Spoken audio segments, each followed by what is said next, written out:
I do think that the media tends to give robotics a very negative light. We've seen lots of robots taking over the world. So one thing that we like to say as roboticists is that robots right now are actually very stupid.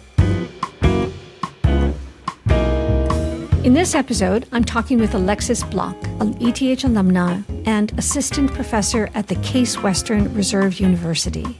She also directs the Safari Lab in social and physical human-robot interaction. This is the We Are ETH podcast, and I'm Susan Kish, your host.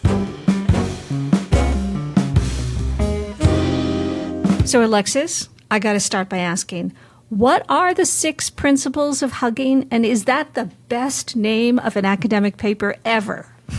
Thank you so much. I worked very hard on it. Actually, I ended up writing a follow-up paper, and there are 11 we affectionately call them commandments, but they're really design guidelines to ensure that you can provide your hugging partner with a high-quality embrace. So the 11 commandments are that a good hugging... Everybody needs to listen really carefully because it sounds like I could use this at home. So good. A good hugging partner, we are specifying a robot here. A good hugging robot should be soft, that's number 1, should be warm, should be approximately human-sized, should synchronize to the user's approach, should estimate the user's height, and should adjust to all different sized users. So that's about first entering into the embrace. Once you're in a hug, you need to be able to detect and classify any what we have coined intra-hug gestures. So that's things like rubbing or patting your partner's back or squeezing them during a hug.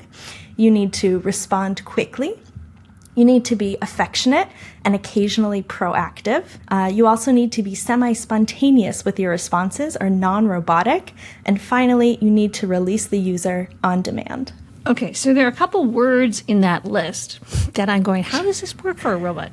How is a robot affectionate? How does that work? So we actually ran an experiment where we had participants performing these 4 intra-hug gestures, holding still, rubbing, patting, or squeezing the robot's back.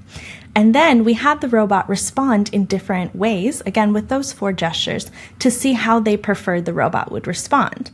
And initially, we thought that people would really dislike when they were just holding still in the embrace, not squeezing, no other gestures, and the robot would suddenly start gesturing to them. We thought they would think maybe the robot was malfunctioning because all of a sudden it started moving. But people actually really enjoyed when the robot performed these gestures seemingly of its own accord because it made them feel like the robot cared about them and like it was trying to comfort them. So that's wild. What we mean by proactive or be affectionate. And I loved your phrase, semi-spontaneous, i.e. non-robotic. Yes. That was in the same experiment where we were evaluating the different potential robot responses to each detected user intra-hug gesture. Initially, we thought that users would prefer a robot that one-to-one mimics exactly the gesture that the user did. But when we actually tested that, we found that people disliked one-to-one mimicry. They felt that it was perfunctory or robotic or like the robot was just doing exactly what they did. And it didn't really, they would say it didn't really care about them. So what we found is that they appreciated a little bit of a semi-spontaneous response. So for example, if they squeezed the robot, then they would sometimes like if the robot rubbed their back, or if they rubbed the robot, sometimes it would rub them back and sometimes it would pat their back or that kind of thing, because they felt like the robot could then choose for itself and like it was more natural, more alive.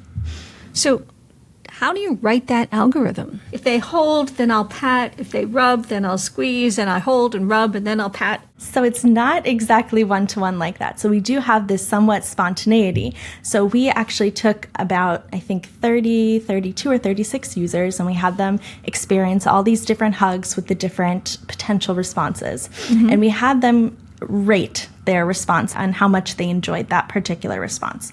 So we had a matrix of these average user ratings, and then we developed an equation to transform those average user ratings into probabilities. So we actually have developed a probabilistic behavior algorithm. So what's really nice about this is no 2 hugs with the robot are ever the same. So it's always fresh, it's always new, and it always feels at least to me. It always feels somewhat genuine, even though we know that it's very much just down to math. So, Alexis, one of the interesting issues is getting people to be comfortable with robots, right? They're mechanical. We have lots of images in everything from Matrix to the Terminator. You've got mythical images around these things. How do you encourage people to communicate with a robot or to feel comfortable with a robot? How do you make that trust happen? So I do think that the media tends to give robotics a very negative light. We've seen lots of robots taking over the world. So one thing that we like to say as roboticists is that robots right now are actually very stupid. They'll only do exactly what you tell them to do. And if a robot does something wrong, it's because you probably programmed it incorrectly. You programmed it, you told it to do that thing. So that's definitely number one, just reestablishing expectations and capabilities based on where we actually are today. The second thing is really emphasizing the direction and the reason for my work, which is that we are not trying to replace human-human connection.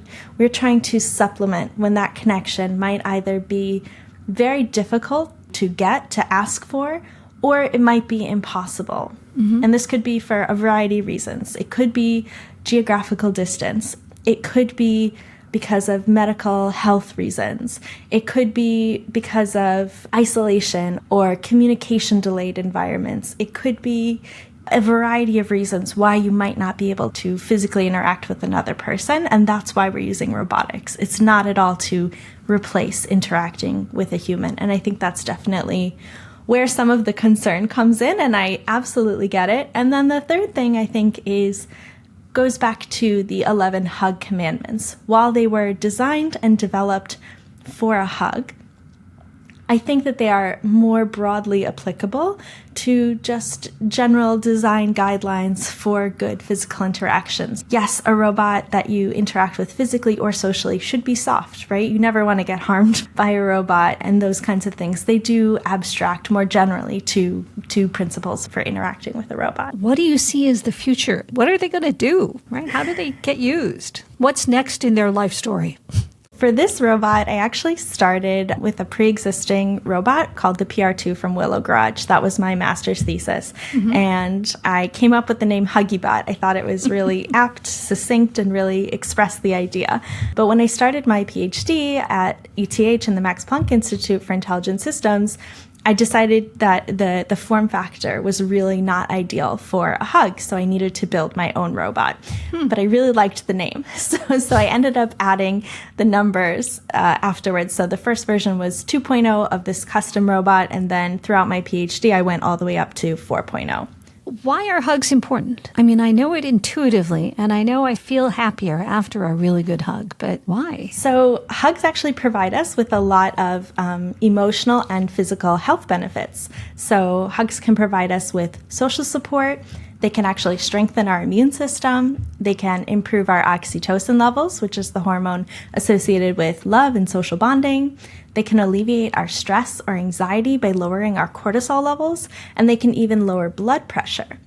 But if we don't have hugs in our lives, it can actually result in depression or mental health problems. We can have a lower self-esteem. We can actually have lower pain thresholds, and it can also result in an inability or a difficulty in forming relationships later on in life if we don't get that important embrace early on. What catalyzed your study of hugs? Because it sounds like you've been looking at hugs for quite a while. Yes, I have. At the end of my freshman year, my dad passed away very suddenly and very unexpectedly. Thank you. And throughout my undergrad, I wasn't really sure what I was going to do, whether I was going to go into academia or go into industry. So I decided to kind of stay for a fifth year at the University of Pennsylvania and do a master's thesis. It was like a trial, if you will, to see if I wanted to go into research. And the only thing that I could think about at that time was how much I wanted a hug from my mom or from my grandmother. I've always been a big hugger, but that kind of life experience certainly really made that much more prevalent in my life. The fact that I lived a plane ride away from the rest of my family, I felt very isolated, and I felt like students around me at the time just couldn't really understand what I was going through, of course, no fault of their own, and I wouldn't want them to. So you took your degree in mechanical engineering and you said, I have a problem. Can mechanical engineering solve it? That's correct. And that equals, I got to look at robots? Well, when you put it that way, it sure sounds silly. But yes, that was my thinking at the time. It's just, you took the tool set you had available and you applied it to the problem you had. And I think that's been a general theme, even now going into my faculty position, has been I take what's going on in my personal life and how I'm feeling and the issues that I'm struggling with, and I try and take the tools and the resources available to me and the skills that I have and say, how can I solve this problem? You had a wonderful quote on why you studied engineering. I read, you translate innovative ideas into tangible solutions with a meaningful impact on society. I said that. Great. You did. It was remarkably articulate. I thought some comms person put that into your press release. But no, that was your quote. Does that still hold true? I think so. Maybe now more than ever. Now that I've started my faculty position and I'm in charge of directing an entire research lab, I once again am trying to use any kind of technical solution I can to have an impact on society. Particularly, my lab focuses on addressing mental health concerns and providing emotional support through emotionally intelligent robotic solutions. So one of the other things that was fascinating about your career is where did you grow up, by the way, Alexis? I grew up in Milwaukee, Wisconsin. I'm from Ann Arbor, Michigan. Oh, very close. My dad went to Michigan. Yes, he loved it there, and he loved Ann Arbor. He used to sing me the Michigan fight song when I was a little girl, when I was crying to calm me down. Hail to the victors valiant, hail to the conquering heroes, hail, hail to Michigan. Michigan, the champions of the West. Exactly. Yep. And so now you have to tell me, why didn't you go to U of M? Why did you go to University of Pennsylvania? I gotta tell you, my dad was very disappointed in that decision. He really wanted me to go to Michigan. But no, I think ultimately he was very proud that I went to Penn. My parents were very supportive of me and what I wanted to do with my life. However, they were not convinced that I was going to be an engineer. So, why is that? They were both in medicine. So I think it was the concern that if I went into engineering, I think the fear was that they couldn't help me. But they also said maybe a lawyer, maybe a doctor. We have people who, if you need a little help, we can help you figure it out. And so it was very concerning to them, this unknown world. So they said, I was looking at very strong engineering universities, and they were like, maybe choose a school with a really good med school, a really good business school, just in case engineering doesn't work out for you, just in case at the end of freshman year you want to transfer. It sounds like you did your undergraduate work, right? You did a master's as a test case, very medical, right? Let's do a pilot. And also you studied entrepreneurship. Did, yes, and math. And math. You're smart. And then what caused you to apply to the ETH? Had you been to Zurich? Why the ETH of all places? Never once. Oh my gosh. You read a book? No, I think there were a lot of factors that went into that decision. One was that I had all my friends in undergrad. They had the opportunity to do these study abroad experiences, and they all loved them. They came back, it seemed like more worldly people who understood that there were other things happening, there were other things that were important, and I really wanted to get that experience. And I think it's important for anyone to move outside their comfort zone and learn about other ways of life. So that was certainly one. The second part is my master's thesis advisor, Dr. Catherine Kuchenbecker, became the director at the Max Planck Institute for Intelligent Systems in Stuttgart, Germany, about halfway through my master's degree. So for the second semester, she advised me remotely. And so I was thinking about what would it look like to do a PhD with you. And the Max Planck Institute is a research institute, so they can't grant degrees. So I would need to be affiliated with some kind of university. And I was looking at what kind of universities had partnership programs, and ETH has a phenomenal program called the Center for Learning Systems, which is a joint program. They coordinate stays at each university with you. And they set me up with, I had 2 supervisors at the ETH, so that was phenomenal. And that ultimately seemed like a really good fit for me. And maybe a third reason was I was really passionate about this project, this HuggieBot project. I had spent 1 year on it, and I felt like there was still so much more that I could do and that needed to be addressed. And by coming to ETH and Max Planck, I had the intellectual freedom to study that project.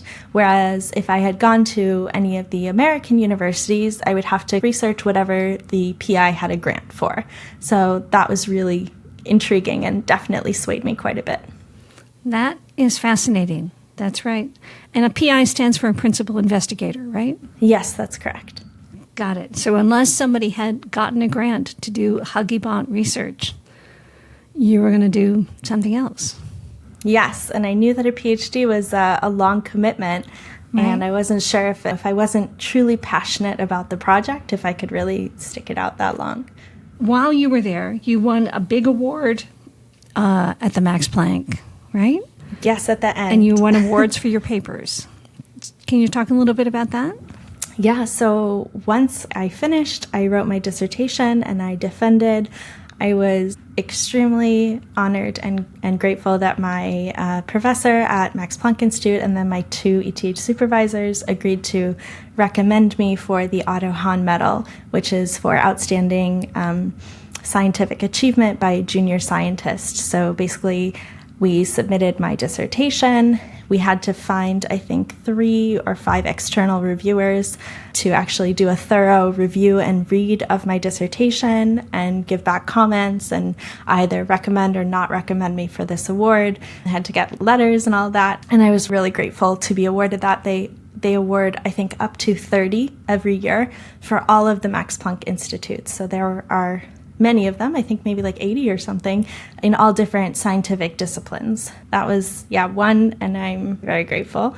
And then I also won the best hands-on demonstration at Eurohaptics, I think 2020. So that was very fun. We disassembled the robot, we drove it to the conference, we reassembled it, and then for 3 days we were just demoing the robot. And I think it gave something like 234 hugs over the course of 3 days, 100 and something people. I don't remember the exact numbers right now. So people came back for a second hug. That's exactly the point. That's what I wanted to mention is that, yes, people came back for more hugs. I kept track of distinct users versus, total number of hugs. Yes, several people came back again, and that was good to know. That is great. Can you just define, haptics is a word I often read in association with robots, especially. What are haptics? Yeah, so haptics is the human-computer interface through the sense of touch. So there's lots of different ways to do that, but very simply, if you think about the way that you interact with your smartphone, that's haptics. Got it. So how did you switch from Zurich to Cleveland? Why Case Western? So before that, I actually did a quick stint in LA. I did a postdoc at UCLA, where I was advised by Veronica Santos. And then I went on my faculty interviews. And yes, I ultimately chose Case. I love it here. I'm the first hire into a new institute called the Human Fusions Institute. Human Fusions? Not like nuclear fusion. Not like nuclear fusion. Okay. So it's about ways that technology can be in the service of humanity, ways that we can connect with each other via technology, ways that technology can enhance our human connections. And I think that really just perfectly aligned with my research already. And I felt like Case really embraced interdisciplinary research, which my work absolutely is. So a couple other universities I was at maybe wanted me to downplay the social aspects of my work, maybe play up the mechanical or play up the computer science, and Case really just embraced me for all that I am, and that really spoke to me quite a bit. And so that's why a big reason why I came here. And you have a joint appointment, is that right? That's correct. My primary appointment is in electrical, computer, and systems engineering, and then I also have a courtesy appointment in mechanical and aerospace engineering. So let's talk about your time at the ETH. What was it about your experience at the ETH that you have now found valuable as you continue your academic and research career? I loved the research environment. Everyone at the ETH was phenomenally focused and extremely intelligent, but also I found it to be a very supportive environment. So I learned a lot from the people in my lab. Just sitting next to them, we would have stimulating conversations that would maybe inspire a new aspect, research together. I also loved the opportunity there to work with other students. So whether that was mentoring or I had the opportunity to be a teaching assistant, and that really prepared me ultimately now for my faculty position where I'm creating and teaching a course. So I took the Learning to Teach course there, which taught me incredible teaching tools that I actually still implement today in the classroom. There have been a lot of aspects that really influenced how I maybe am as an assistant professor, and I'm so grateful for that opportunity. One of the things that you mentioned as important to your work today is this interdisciplinary approach, right? You've got joint appointments. You look at it, problem from a bunch of different angles. Was that something you also found at the ETH? Yeah, absolutely. So I actually was in 2 different research labs at the ETH. So one of my supervisors was Dr. Otmar Hilligies, and he was in the Department of Informatics. And my other supervisor was Dr. Roger Gassert, and he was in DHEST. I forget the acronym for that, but he ran a rehabilitation robotics lab. So it was even during my time at ETH, I was splitting time between a very robotics-focused lab, maybe a little bit more mechanical. I think it was also very health-focused, and then also a computer science lab. So from, my beginning of my time at the ETH, it was interdisciplinary, and I learned a lot from both labs, and it was phenomenal having 2 different advisors during my time there because they both brought a really unique perspective to my research. And finding a research direction that made both of them happy made sure that I was doing something interesting and valuable. Alexis, thank you so much for your time this morning. I've really appreciated this, and I look forward to seeing HuggieBots on college campuses across the country. Thank you so much. Thank you for having me. Delighted. I'm going to close by asking some questions that we ask all of our guests. So when you were a little girl growing up in Milwaukee, what did you want to be when you grew up? I wanted to be an actress, particularly on Broadway, not in the movies.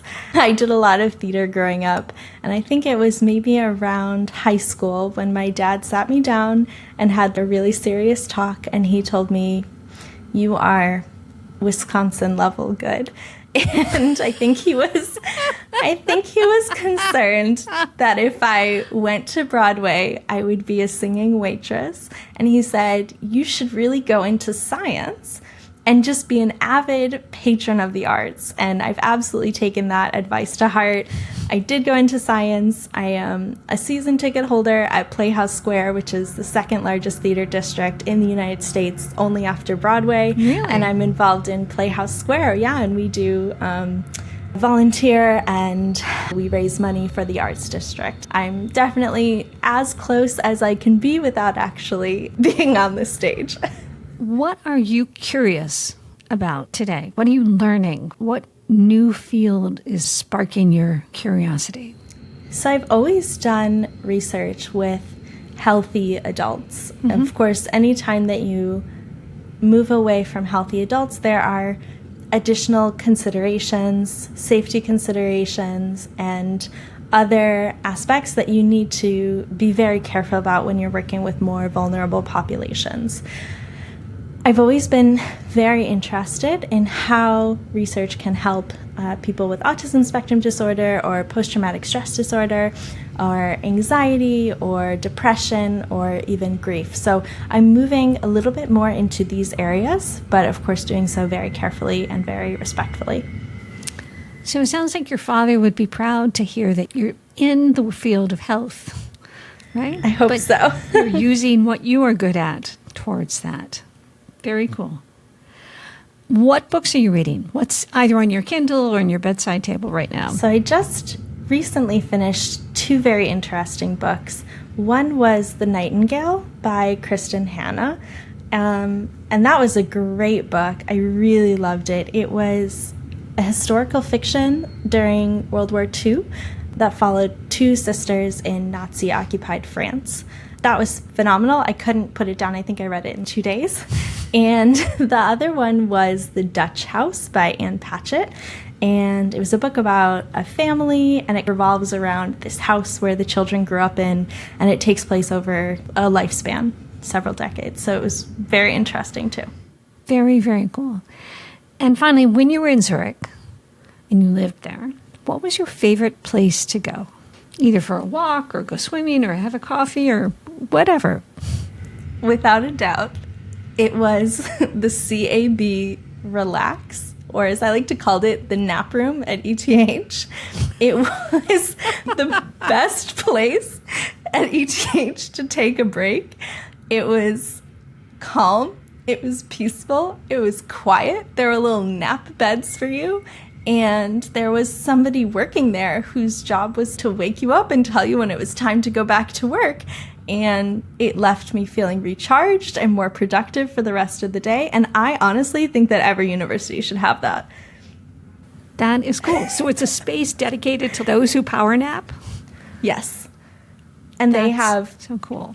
You don't know about this? No, I never heard You of have it. to take off your shoes. You have to leave your keys and your phone. You're not allowed to bring them in. You tell the person at the desk what time you want to be woken up, so there can't be any alarms. They just come and they gently rub your shoulder. You get a fresh pillowcase to put on the pillow. You get a blanket. You get like a weighted eye mask.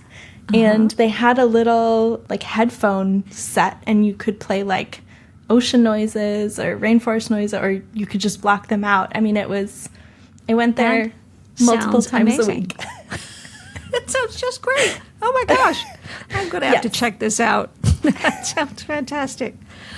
Alexis, thank you so much. I have really enjoyed this conversation. And I did too. I wish you all the best in your research. Thank you so much. I'm Susan Kish, host of the We Are ETH series, telling the story of the alumni and friends of the ETH, the Swiss Federal Institute of Technology. ETH regularly ranks amongst the top universities in the world in terms of cutting-edge research, science, and people. The people who were there, and the people who are there, and the people who will be there. Please subscribe to this podcast and join us wherever you listen. And if you enjoyed today's conversation, give us a great rating on Spotify or Apple or YouTube. And to close, I'd like to thank our producers at LE Media and at the ETH Alumni. And thank you, our listeners, for joining us.